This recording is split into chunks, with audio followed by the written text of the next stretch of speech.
Friends, peace be with you. Some ancient words of comfort and grounding. Wait for the divine. Be strong, let your heart take courage. Wait for the divine. God is our refuge and strength, a very present help in trouble. Therefore, we will not fear. Peace I leave you, my peace I give you. I do not give to you as the world gives. Do not let your hearts be troubled, and do not let them be afraid. Do not be afraid, for I am the first and the last, the living one. I was dead, and behold, I am alive forever and ever. Because I live, so you too also will live. And know, in all these things we are more than conquerors through the one who loved us. For I am convinced that neither death nor life, nor angels nor rulers, nor things present, nor things to come, nor powers, nor height, nor depth, nor anything else in all of creation will be able to separate us from the love of God that is in Christ Jesus, our liberator. Friends, welcome. Would you take a breath in and out with me, recognizing that breath is a gift from the divine.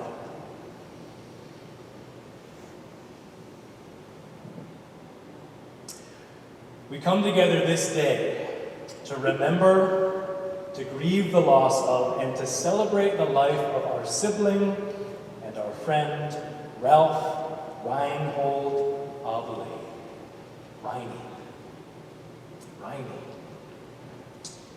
My name is Rob Mark. I have the deep honor of serving as lead pastor at this congregation, Church of the Covenant, a church building that floats above the unceded lands and sacred territory and waters of the Massachusetts and Matakeesit people, a community that floats in love.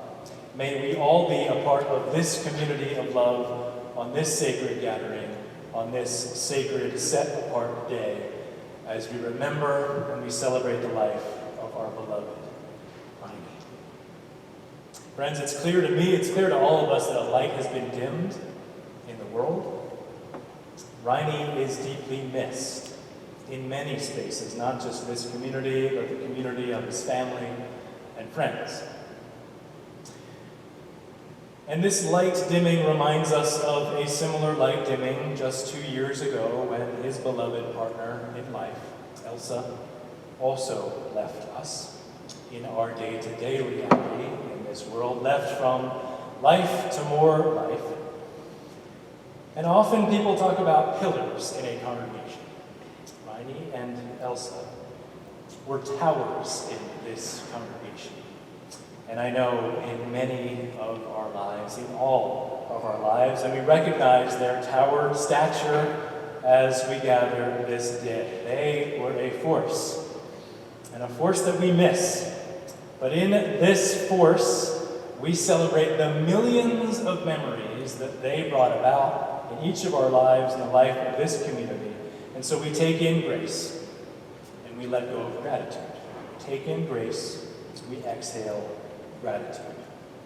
In coming together today, all of us, the dimming of the light is now rekindled, the light of celebrating the life of Reine together today.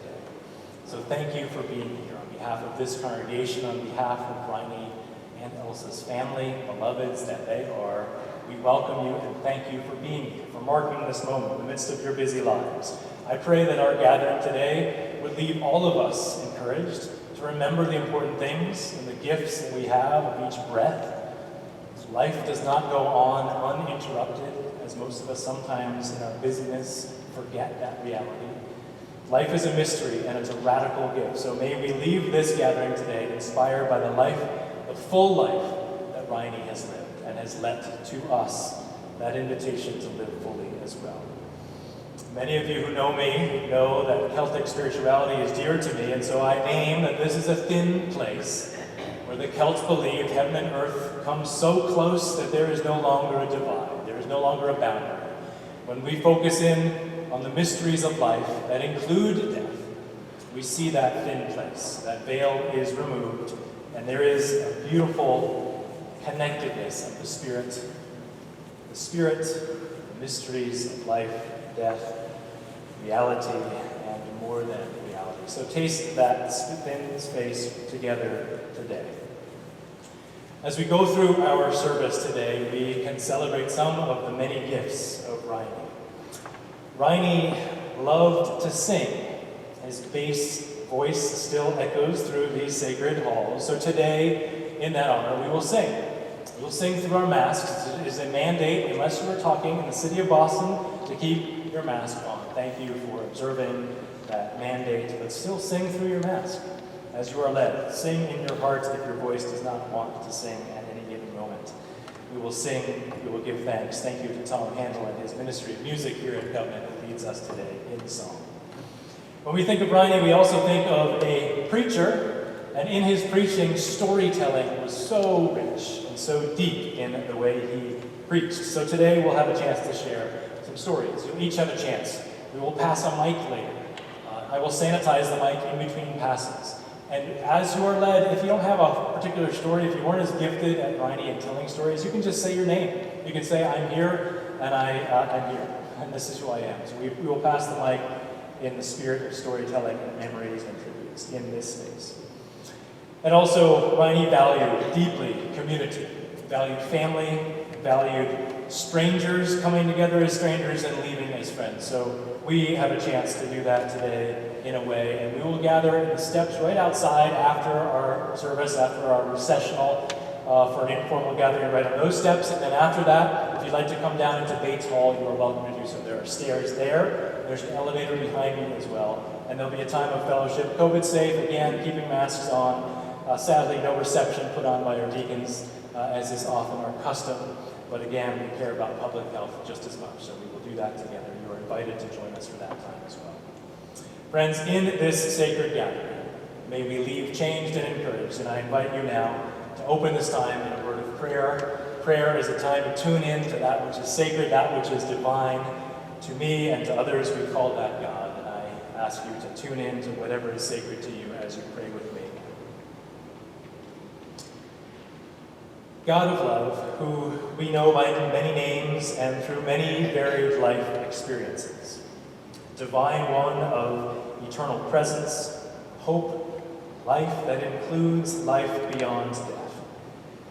We thank you for this sacred gathering, this time to remember, to miss, and to celebrate the life of Ralph Reinhold Abele. As we hold Reine up into your love now and pray that light perpetual would always shine, we also hold each other up. We recognize that we need one another, especially in times like these. We come before each other here now, those gathered in this sanctuary, those gathered online as well, in solidarity with an openness to this moment, an openness to the emotions that well up, the sadness, the loss, and the thankfulness of the millions of memories of shared life. In its complexity, life that was authentic, and I pray that we would be open to how we remember these moments. I pray that your Holy Spirit, the great Comforter, would be with all here, all those especially who need extra comfort and calm and reassurance. God, as we open ourselves to this moment and remember Reine, we give ourselves a moment now, in silence, in the silence of our hearts, to open ourselves to any need for reconciliation, any need for saying something that wasn't said, any need to just be and to say thank you in these few moments of shared silence now.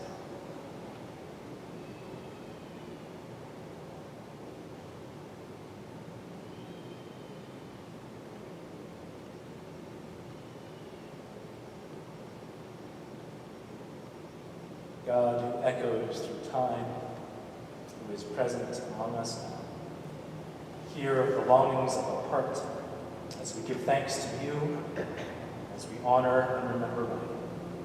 May you be present, and may we recognize your presence. May your healing, mystery, and your reality and authenticity fill our hearts, this moment, this day, and the rest of the gift of life we are given. We pray these things, and all that is sacred, and for me that is the Christ. Amen. Friends, I'd invite you to call yourselves into a space that is sacred. I'd invite you to rise now on your feet or in your hearts as we are led in a call to worship, as we know from Psalm 36. The response that we all say is, "In your light we see light." The invitation for that is me saying, "For with you is the fountain of life," and we can all respond, "In your light we see light." Your steadfast love, O Lord, extends to the heavens, your faithfulness to the clouds.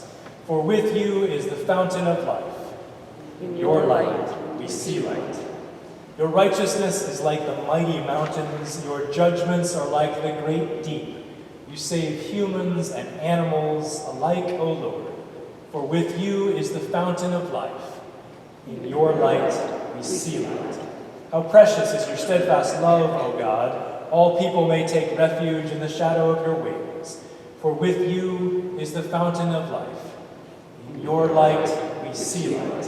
They feast on the abundance of your house, and you give them drink from the river of your delights. For with you is the fountain of life. In your light we see light.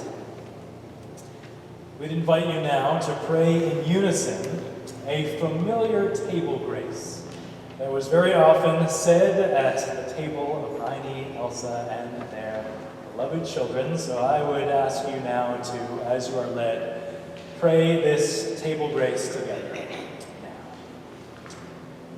For this new morning with its light, for rest and shelter of the night, for food and health and loving friends, and everything thy goodness sends, we thank thee, heavenly Creator. In that spirit of thanks and thanksgiving, I invite us now to sing our opening hymn, "Now Thank Thee All Our God," one of the last hymns that Reine had requested of us to sing in one of the services he helped plan here at Church of the Covenant. Now thank we all our God. Oh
This is from verse 40 of the book of Isaiah. Comfort, O comfort my people, says your God. The Lord is the everlasting God, the creator of the ends of the earth. God gives power to the faint and strengthens the powerless. Those who wait for the Lord shall renew their strength. They shall mount up with wings like eagles. They shall run and not be weary. They shall walk and not faint.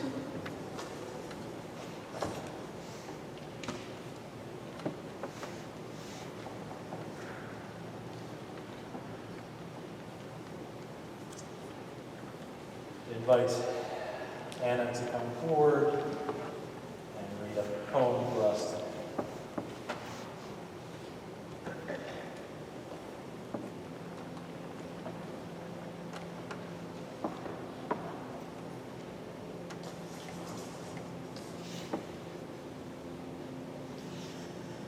My father found grace in church and in nature. The natural world was the place that he relaxed, and a gift he gave to me. This is a poem by Robert Frost. Nature's first green is gold, her hardest hue to hold, her early leaves are flower, but only so an hour. Then leaf subsides to leaf, so Eden sank to grief. So dawn goes down to day, nothing both can stay. This is an invitation to people from the Tibetan community who would like to come and bring kata. Kata is a Tibetan tradition of wishing blessings on the person who is passing on their journey to their next place. Champa.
Invite us now to sing a hymn that was very special to Reine, beloved UCC minister who valued the inclusive language that sometimes is missing in some of the Christian tradition. I know this was one of Reine's dear hymns. Oh, for a world. You're invited to remain seated as we sing as is printed in the Thank you.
Reine and Elsa, using the present tense here, intentionally love their children and their grandchildren. We've heard one of their children already, Anna.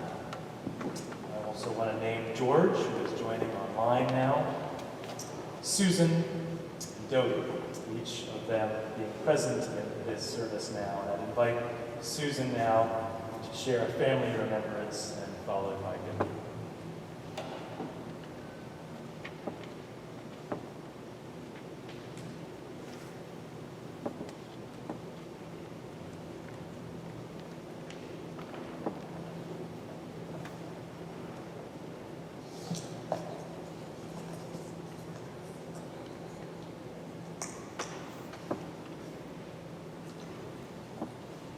Not everybody may know this, but I save my used tea bags and reuse them for the next cup of tea.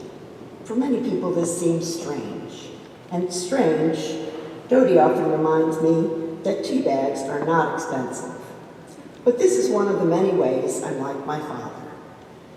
I married a man who cooks for his family much in the same way my dad cooked us breakfast every morning. As I remember, Monday and Wednesday were for oatmeal. Tuesday was eggs. Thursday, we had French toast. That was our favorite. And Friday, we had cold cereal.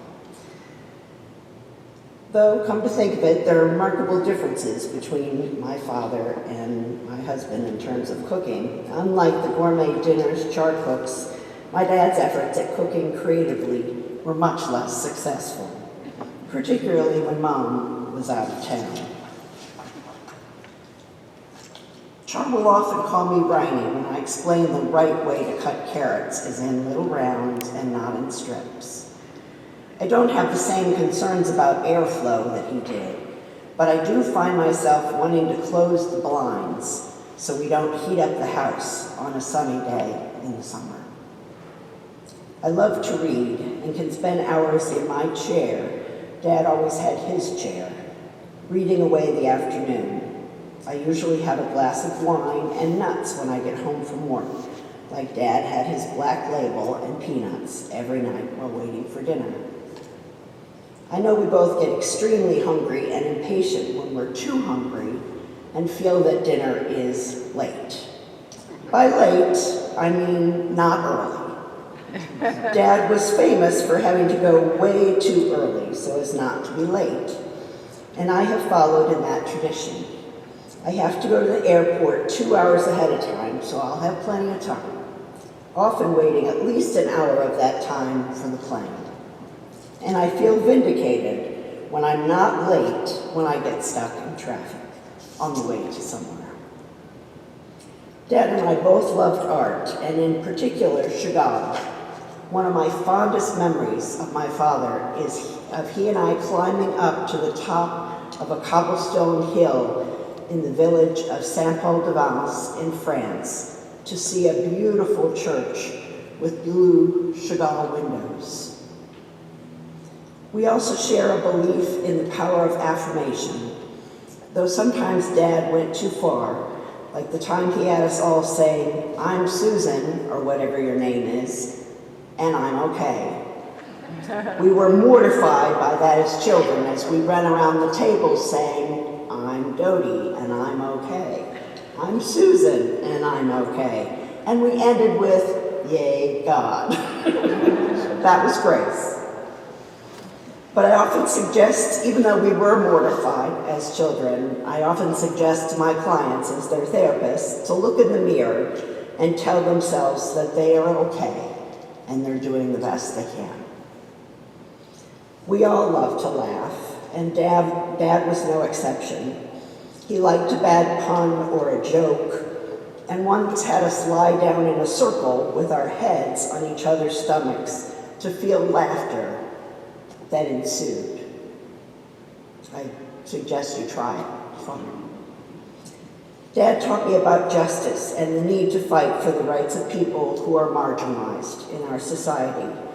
I love to hear him talk about walking across the Pettus Bridge in Montgomery with Martin Luther King Jr., and I was so proud of his work in pushing for churches to be open and affirming towards the LGBTQ community.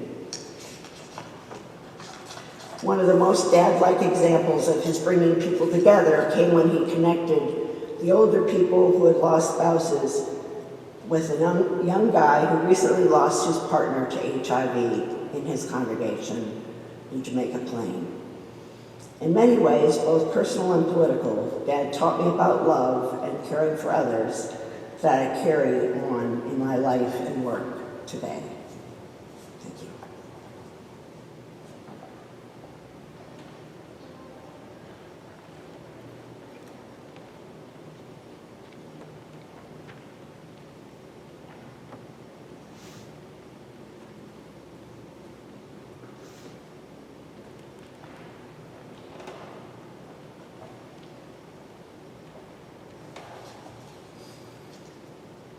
Welcome. We are glad you came. Whether joining in person or online, we are grateful for your presence here today. My name is Mary Dorothea Abele Austin, also known as Dodie. I'm Reine's third child and second daughter. My father played a role in each of your lives in some way. He was connected to so many in a variety of ways: husband, father, uncle, grandpa, brother, brother-in-law, Reine the Great, spiritual guide, mentor, colleague, and friend. Reine's relationships stretched far and wide. He played a role in your lives that is so different from each other. What unites us all is that he had a connection with us that was important. My father cared about people. He chose to live his professional life in the service of others. He taught us all to care for those around us as well. We are a family of helpers. There are many family memories of my father. Dad and Mom had a marriage that changed and grew throughout the years. He and my mom modeled the possibility of growing together and not apart as a relationship develops. I remember that during the time that John and I were planning our wedding that Dad officiated at, he actually was an officiant at 2 of his daughter's weddings, and maybe yours too.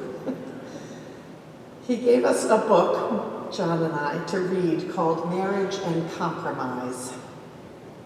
Dad emphasized the fact that in order to live together, a life together, there would be compromise and change. He lived such a life with my mom.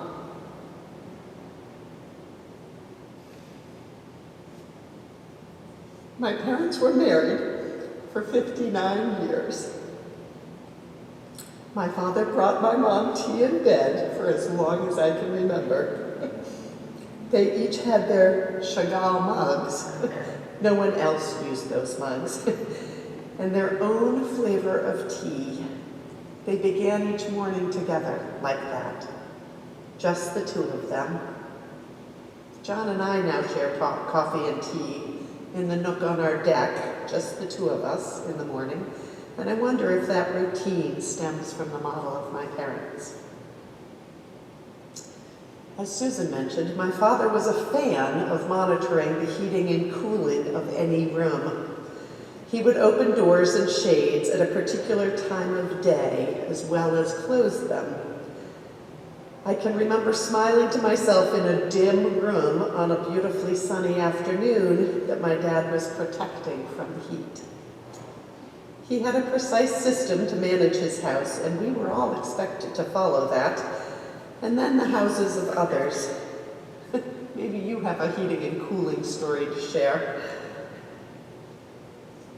My dad held himself to a very high standard, and then us as well. And that was sometimes hard. All 4 children have memories of Dad that involve his sailing canoe and water. Whether it was canoeing on the Concord River on Sunday afternoons or sailing in Buzzards Bay off of Cape Cod, Dad was at ease on the water and always in charge. One particular memory was of our annual camping trip to Washburn's Island off of Cape Cod. We reserved a remote campsite that we had to get to by boat. Our mom, Elsa, was not a fan of the sailing canoe. That's an understatement. I remember loading up the canoe with Mom and her few things first. Dad would sail the most direct route straight across and drop Mom on the shore. She preferred to walk the mile or so to the campsite rather than sail to the shore right in front of it. In fact, Mom swam back to shore after the camping trip rather than getting back in the boat.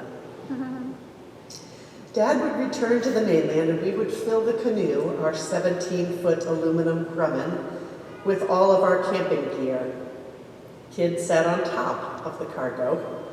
I loved tacking back and forth to make forward progress, coming about, which Dad announced in a clear, authoritative voice each time, and hiking up, leaning way over the side of the boat as the wind carried us along. "Watch the trim," Dad would yell. We have many fond memories of camping. The sound of the black plastic tarp over the VW bus that Mom and Dad wrapped the bus in hopes that it would keep the small children asleep past sunrise. It didn't really work. We had a June bug attack around a campfire, our dog Frisky running wild in the moonlight. The month-long summer vacation that was part of our family tradition created a lasting impression on all of us. Dad was proud of us. He loved to hear and tell stories about his children, our families, and our professional lives. Dad loved his many grandchildren, there are 6, and looked forward to regular updates on their lives. As his memory faded, he would ask again and again how the kids were doing. I took great pleasure in finding new ways to share the news, the ins and outs of Jake and William's growing lives. And when he was in a mood, he could talk. He could spend a long time on the phone discussing current events with the world and with our lives. When our mom died, Dad turned to my husband and asked, "Why didn't I go first?" I think I have an answer to that question now. If my dad had died before my mom, he would not have experienced the level of love and care that he was able to experience from his daughters. Each of us had a role. Mine was to supply his deep love of dark chocolate-covered almonds. When any of us girls asked if he needed anything, he would pause and state, "Well, Dodie could get me some more chocolate-covered almonds." We found quite a stash in his room. We all had our roles to play. We, as his children, became closer, caring for him during these 17 months without Mom. After Dad's terminal diagnosis, all 4 of his children were able to be with him in Concord for the weekend. It was good to be together. I take pride in us pulling together as a family to care for our parents. 5 years of care, regular visits away from our nuclear families. I'm so grateful that my parents were together in a room on the 3rd floor of Havenwood for the last months of their lives together. Their planning for end-of-life care hoped that this would be possible, and it was. I have a vision of my mom and dad holding hands together, drinking coffee milkshakes from scoops in the yellow room, watching Mary Poppins Returns. I miss my conversations with Dad. In the last conversation that I had with my dad, he told me that he was comfortable and well cared for. I am grateful. As my dad often said while closing the conversation, bye-bye for now. Bye-bye for now.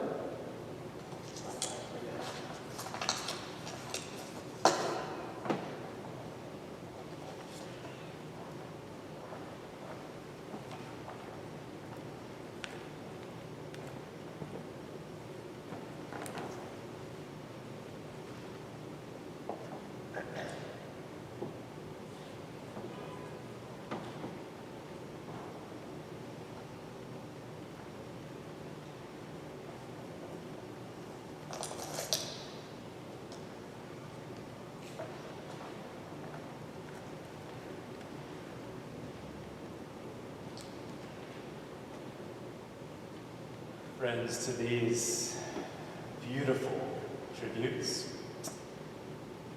to a father and a friend and a sibling, I invite us to add any memories, any words, any images, stories, no tones, but time to pass the mic as you would like to. If you'd like to just share something, I will pass this to you, and then we'll pass it back. Keep the circle going if you feel led to share.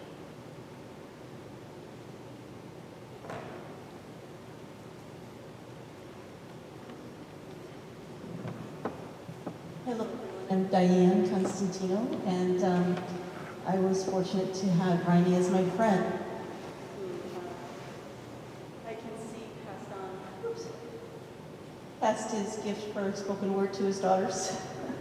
Those were beautiful tributes, and definitely remember Reine as you described him.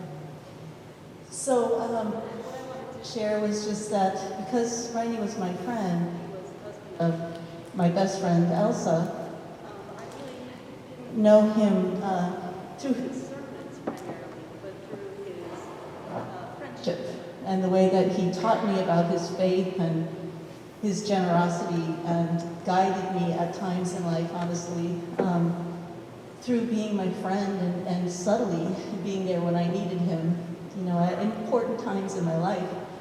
So I was moved early in our friendship at how generous he was in embracing Elsa's friends. And so when I mentioned to my daughter that I was going today to this service, she reminded me that when I was a single parent and she was 10 years old and I was stuck one day for a babysitter, Reine offered to take her to the Museum of Science, and what a wonderful day she had with him. So yes, he came to love my family, my children, and I love him. I will miss him. Thank you. And if we continue to have any sound issues, we'll invite people forward. We'll try this again. Hi, I'm Reine.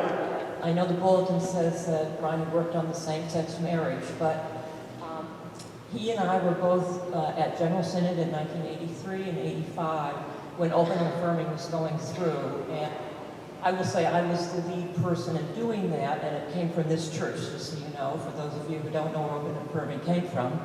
But Reine was the behind-the-scenes master of telling me what to do in the bureaucracy of the Mass Conference and General Synod. There were lots of hurdles with lots of committees.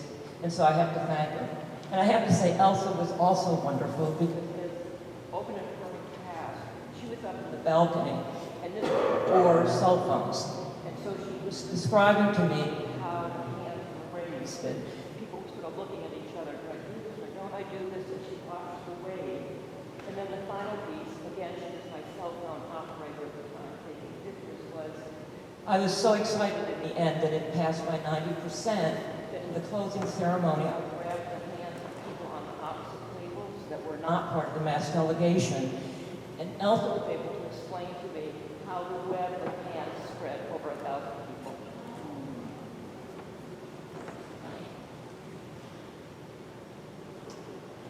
Thank you, Marty. We will invite you to come forward now because the mic has given us some problems. So if you'd be interested, just again, come forward and we'll use this mic here to share any other members, please. One, sorry. One at a time, one at a time. Great.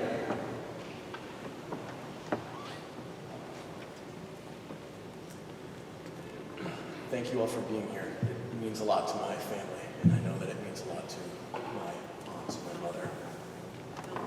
Oh. Yep. Okay, now we're good. I have a lot of fond memories with my grandfather. I know that he was one of the people that I'm proud to say was one of the best men that I'm able to know to this day. And from, being a kid and having him watch after me as I sit in our living room playing with Legos, having him every time I would show him some crazy creation that I would come up with, he would always come up to me and tell me, how about that? Something of the sorts. I remember going to the Echo Museum as a kid and being able to go and look at all these exhibits of cool fish that I was super interested in as a kid. And I remember he would hold my hand tightly telling me, please, please don't run off, like I was so well known to do. And as it turns out, that's exactly what I ended up doing, was running off. And I had to sit patiently with a lollipop that one of the workers had given me as they called Reine Abele down to the front desk to come pick me up, because he could not find me. He was a great person, and he had a love for everybody in this world. And one of the things that I'm proud to say is that that love for everybody has been passed on to me and to my family. I've recently been interested in helping out people in the world, and that's what I've decided to help do with my life.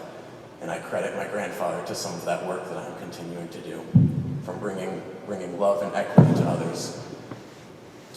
I think that his influence over all of us has really touched us and has really brought us happiness and love in our life.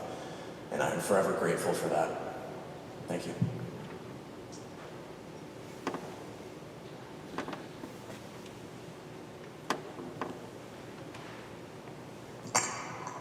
I am Stephen Pepper, a former member of this congregation, and I want to follow up what Marty had to say with two vignettes about Reine. I was privileged to be a delegate to the Mass Conference annual meeting at times, and my memory is so clear of Reine standing at a microphone like this when one of the many resolutions on social justice issues was being debated.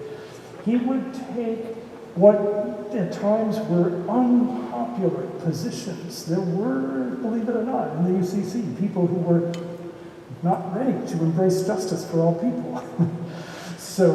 But he would do so with this calm equanimity, this presence that you knew that he was fully committed to this cause, understood it to be the right thing to do, and all he wanted to do was reasonably persuade his sisters and brothers in the meeting, and more often than not, he succeeded. The other way in which Reine had an influence on my life was that through this congregation, I was ordained in the United Church of Christ. I moved from the Fenway to Jamaica Plain soon after that, wanted to be part of a congregation in the community where I lived, and so I went to Central Congregational where Reine was the pastor. And it was a wonderful deepening of our relationship. He was able to mentor me in the ways of ordained ministry. He moved on soon after I got there, but his influence stuck with me through all the years of my work.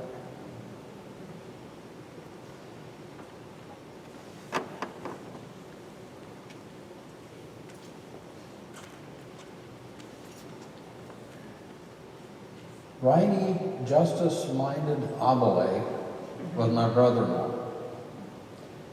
I married into the family, and I want to tell first a canoe story. I grew up in Nebraska,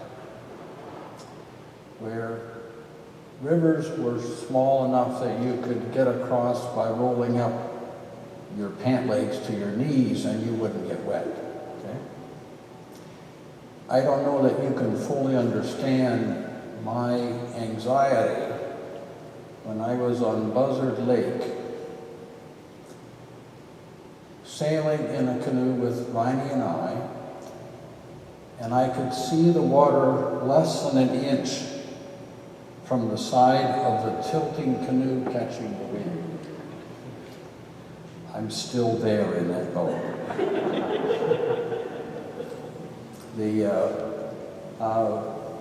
I have been around the block a few times.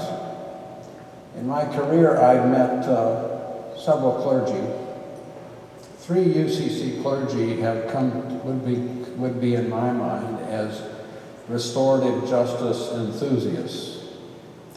One of them is Reine Abele. His work with the Freedom to Marry Act, as 2 people before me have already mentioned. His participation on the Pettus Bridge at the March on Selma, and his continuing theme in his preaching, in his sermons, about justice for all. I value much having had him as my brother-in-law. I too am an ordained UCC clergy, and I think I would be willing to say that I am an also-ran when I compare myself to the kind of depth of theology that Reine studied, learned, and practiced. I appreciate his family. I celebrate his life. Thank you.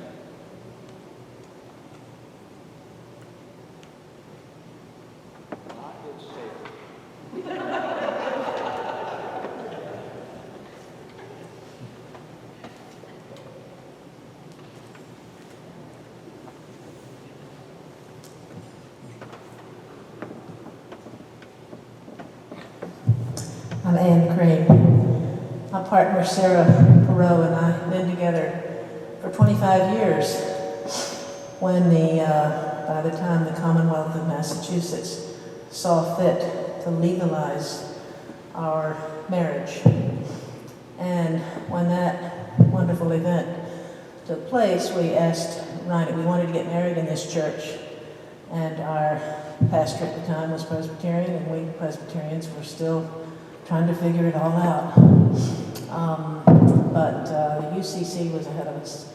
We reached out to Reine, and he agreed to enthusiastically to officiate at our wedding. And he insisted that we come for marriage counseling, even though we've been together for 25 years. So they had been, Reine and Elsa had been neighbors of ours in Jamaica Plain. And Reine and I got to know each other on a church committee, because we went to meetings together. But by the time we got married, they had moved to New Hampshire, so we went up to New Hampshire every few weeks for marriage counseling. And, honestly, I don't remember what advice he gave us about marriage, but it was a wonderful experience, and it really deepened a bond of friendship with both Reine and Elsa, and ultimately the whole family. And for that, we are deeply grateful for Reine and all that he taught us. Thank you.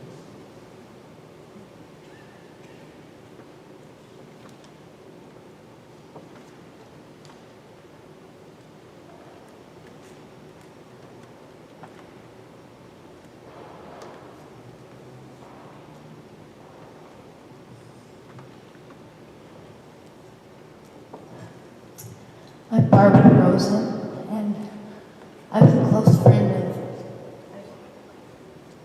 friend of Elsa's and Reine's.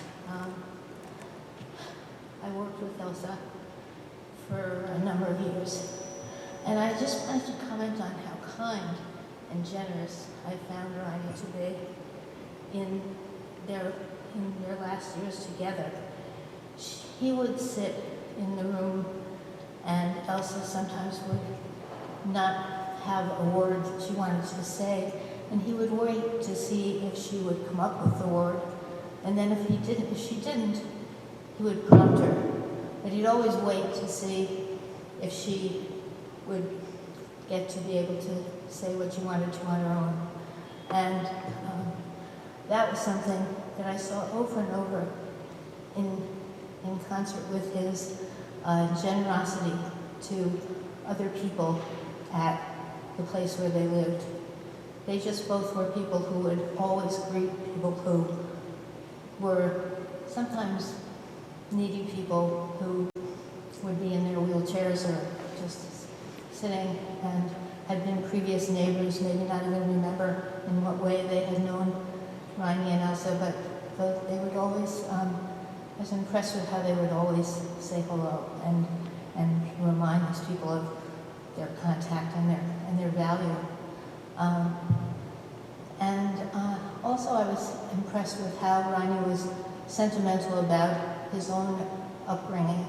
When he moved from the separate room he needed to live in for a while, when Elsa became sick, he moved back to the room where they could be together. And they just had such an incredible love for each other. But Reine had some special furniture that he brought from childhood. One was a kind of like a wardrobe that was part of his childhood room, and they both just valued and remembered so much of the people who were no longer alive in their own family, as well as their children and grandchildren. So, as a person who spent a lot of years having lunch with Elsa and then visiting monthly when she was ill, we all got to spend a lot of time together, and I got to hear about the way that he valued all of the people in his life. So I just wanted to say that because I think a lot of people have mentioned his public self as well as his personal generosity, and that's what I found special.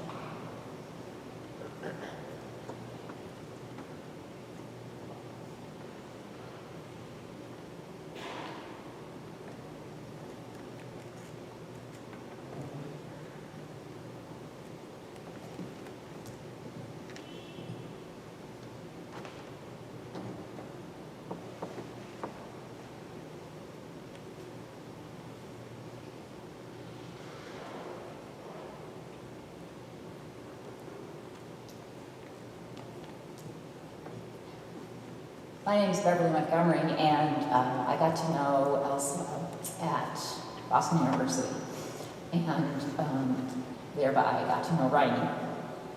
And they were both really actively involved in literally saving my life as I was struggling a lot at that time. And I just wanted a chance to thank his family for sharing them with us. In many ways, Reine was a dad that I didn't have an opportunity to have. And your generosity in sharing him with the world will always be appreciated. And I'm just so thankful that my own children were able to know both Reine and Elsa. From our wedding to my 40th birthday to their baptisms, he's been a grandparent to them too. So thank you so much for sharing him and your mom. And their legacy will definitely continue. So thank you.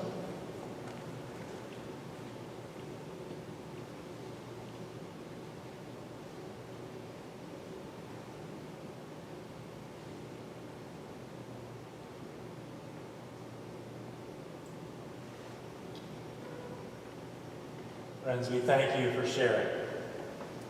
Thank you for sharing memories. Reine presente. One of the things that your bulletin lifts up at the end, where you see, first of all, canoe sailing. Who does that? Second of all, you'll see in that wonderful tribute, biography, at the back of your bulletin, a small word. It may not appear, actually, but it's there, mentor. it certainly speaks about seminarians. And I want to lift up the fact that Reine has mentored many people. And that notion that it's not only your family of origin that needs attentiveness and love, but the chosen family of the wider community, that other people need to be mentored. I know some people, some fathers, some parents, maybe are better at mentoring sometimes people outside of their own family. But I want to name that Reine has been that mentor for many, and I include myself in that. I have been a part of this congregation for 9 years, and from the moment I came into this place, I met one of the two pillars, one of the towers, Reine and Elsa. And Reine, as a UCC minister, really took me under his wing in a very silent yet direct way. One of the first worship and music meetings that I had with him, he said, "Rob, your communion liturgies are too long." We went from there, and he shared more directive than that. And from someone like him to do that, I respected it deeply. Others sometimes stay quiet around those spaces of transition, and he did not get in the way in his sharing. It was direct, it was loving, it came from the right place, and I am grateful for it. Reine also was well known for handing me, and I know I've heard this from his family as well, write-ups, stories, sermons, theological statements, one on the Three Kings and its place in Epiphany, and his particularities around We Three Kings, and when you sing it, when you don't, which verses you must leave out, and which you must include and sing, not on Christmas, but on January 6th. All of these particularities of deep theology, which radiated. But he also he would hand me stories, and one he handed me early on in my ministry here was entitled American Tragedy. And if you haven't read this, I will make it more available and widely spread. This was taking the Good Friday story of how Jesus was arrested as a seditionist, as a threat to the state, because that's the story, y'all. And he took that story and put it in the personhood of an African-American young woman in today's context. And it predated George Floyd, but it sadly predicted what was happening in the turmoil of our racial reconciliation in this country. He wrote this 5 or 6 years ago. And I really appreciate the way he could take theology and bring it into the right moment and speak a story that spoke about justice, which has been lifted up in today's sharing and beyond. Friends, I'm grateful for the way that we have shared. And I would invite us now into another form of sharing. Again, it's a tuning into that which is sacred. Some of us call it prayer, others call it meditation. But I'd invite you to join your hearts in solidarity as we tune into that which is sacred in this closing prayer.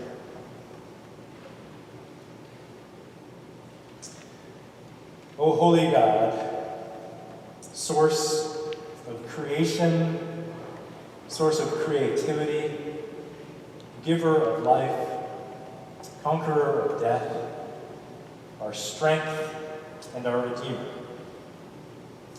With faith in your great mercy, we collectively as one now entrust into your eternal care our beloved Reine, beloved spouse, brother, cousin, brother-in-law, father, father-in-law, grandfather, co-worker, pastor, preacher, teacher, mentor, bass singer, canoe sailor, avid traveler, strong theologian, great listener, and keeper of faith. We thank you for having blessed Reine with the many gifts that have been lifted this day. Loving kindness, creativity, love of justice in the out of doors, a love of God, a devotion to his family, a lover of equality, someone unafraid to speak and to march across bridges for that equality. From Missouri, Illinois, Montana, Nebraska, St. Louis, Lexington, Woburn, Jamaica Plain, Boston, and Concord, New Hampshire, so many other places that he inhabited. We give you thanks for the feet that trod in those spaces with dignity and respect.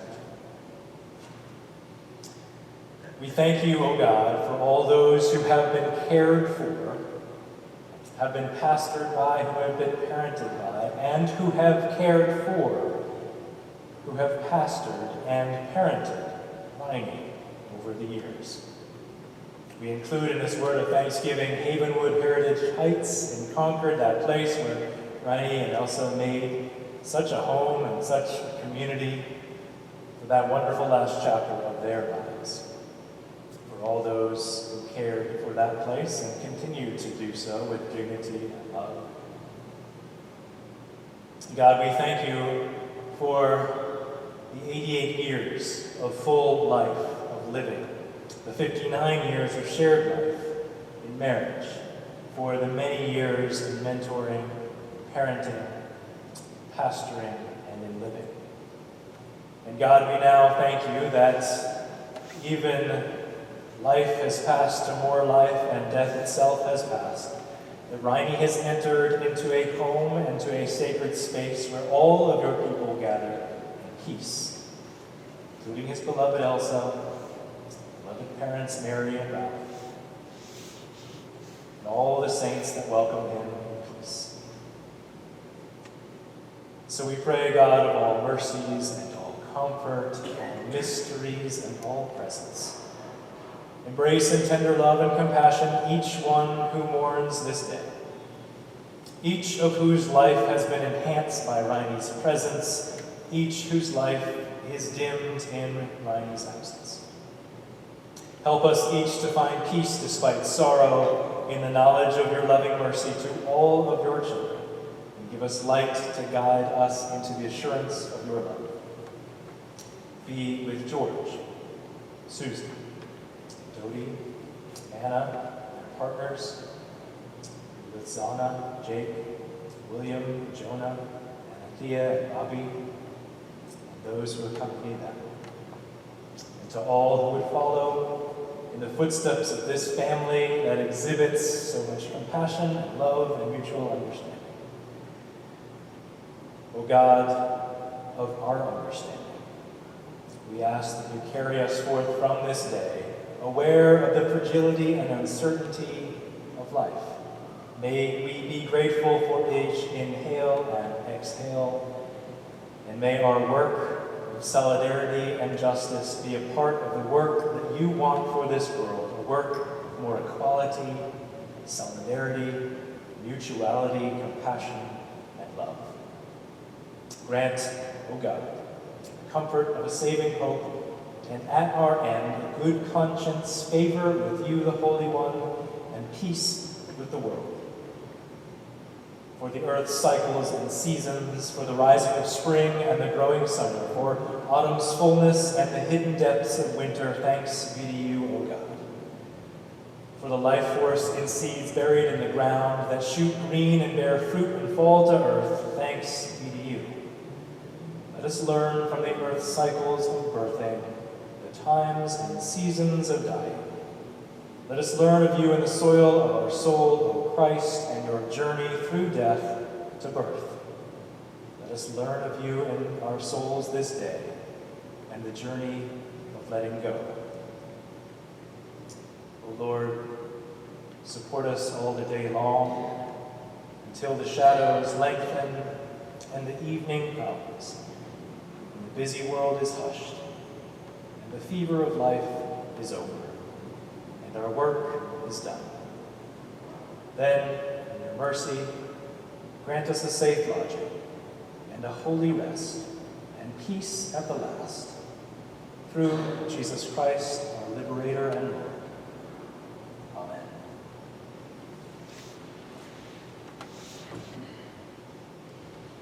The memory I lift is a memory of singing, joyful, joyful, we adore thee.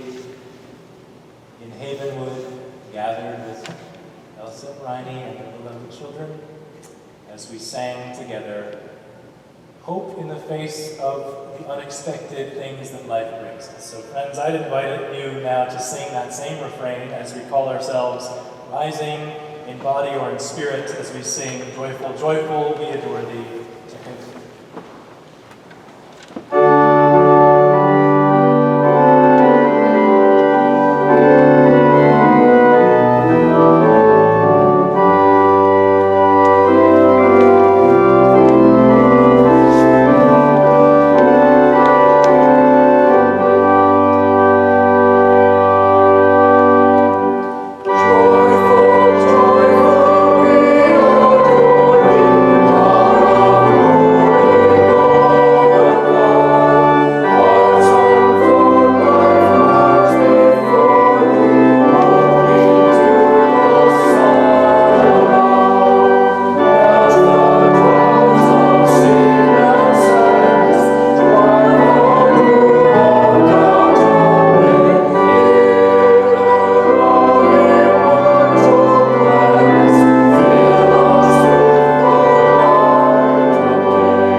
Would you gather around the dinner table with Reine, Elsa, and family one more time as we close with this grace in unity and in unison as is printed. Lord, bless these thy good gifts to our use and us, we pray, to thy service. Keep us mindful and responsive to the needs of others. Through Jesus Christ our Lord. Amen.